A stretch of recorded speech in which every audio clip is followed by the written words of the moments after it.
Mukhang hindi lang sa boxing ring may nagaganap na knockout, kundi pati na rin sa puso ng ating pambansang starlet of all seasons na si Jillian Ward. Matapos ang mahabang panahon ng paghula ng mga netizens kung sino nga ba ang misteryosong bigay sa buhay ng aktres, tila nagumapo ng ebidensya na ang tinutukoy niya ay walang iba kundi itong si Mr. Kwento ay hindi biro lang, walang iba kundi ang young boxer na si Emmanuel Eman Bacosa Pacquiao. Well, anak lang naman ni Manny Pacquiao. Sa isang bihirang pagkakataon, umami na ang abot kamay na pangarap star na may ginawa siyang first time para sa isang espesyal na tao. Lumipad patungong Tagbilaran City Bowl si Jillian para lang panoorin ang laban ni Eman. At ayon sa mga sources na malapit sa aktres, hindi raw mahilig sa madugo at violenteng sports si Jillian. Ngunit para kay Eman, hinarap niya ang tensyon sa ringside. Ang pagpunta niya ito sa bowl ay nagsilbing game changer sa usaping pag-ibig.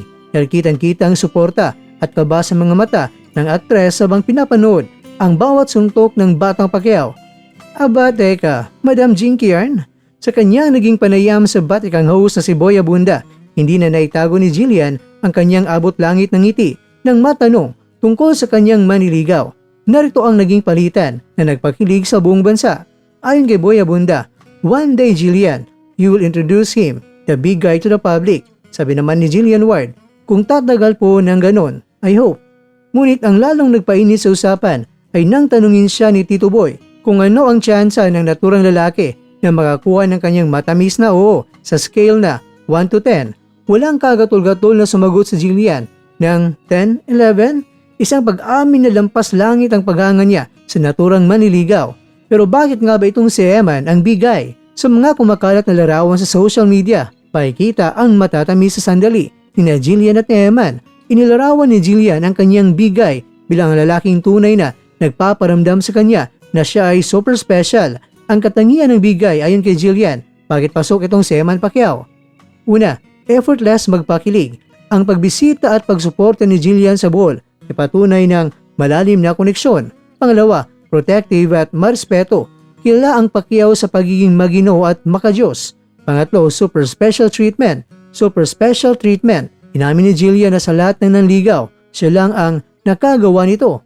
Kaya naman mga kwento, narito ang reaksyon ng bayan. Sana all. Napasana all ka na rin ba? Dahil kung hindi pa, paki-comment mo na sa baba.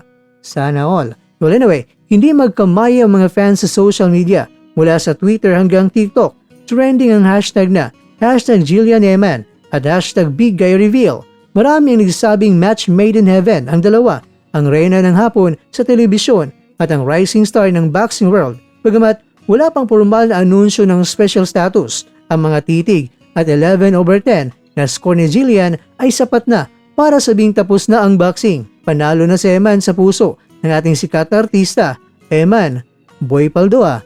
Sa lahat ng mga nanligaw sa akin, I think siya yung talagang pinapa-feel niya na super special ako, sabi yan ni Jillian Ward.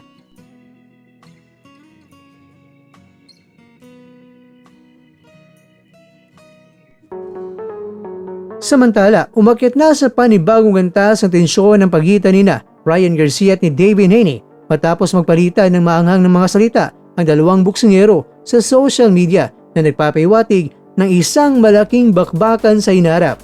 Binuksan ni Ryan Garcia ang usapan sa pamamagitan ng paghamon sa kredibilidad ni Haney bilang isang draw sa industriya. At ayon kay Garcia, hindi raw maintindihan ni Haney na siya ang B-side sa negosasyon. Hindi naman ito pinalampas ni Haney ang kasalukuyang hari ng dibisyon at nasa pound-for-pound list. Pinweltahan niya si Garcia sa pagsasabing, "Let's understand you lost to Rolly one fight ago and I'm number 1 in the division. If you don't wanna fight, just say that." Sa kabila ng bangayan, kinilala ni Haney ng laban nila ni Garcia ang pinakaabangan ng publiko. Ang isa sa mga pinakaabangan ng publiko sa kasulukuyan. Ayon yan sa payag niya sa The AZN. Ayon kay Haney, ito ay isang unification fight na puno ng bad blood. Naniniwala siyang ito na ang tamang panahon para mangyari ang laban. Tinaguran niya ito na biggest fight in boxing right now. Hindi rin nagpaawat si Garcia at nagiwan na isang nakakakilabot na babala para kay Haney sa sandaling magsimula na ang formal na diskusyon para sa kontrata. "Mark my words, you'll never fight again after this," ani ni Garcia. Pinayuhan niya rin si Haney na tanggapin ang katotohanan ito bago pumirma at magsabing yes sa laban. Mga kakwento, Ano inaasahan ng mga boxing fans?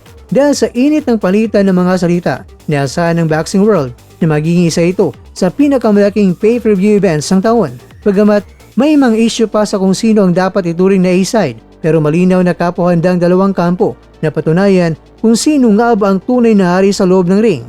Ikaw ba? Kung maglaban na sila, kanino ka?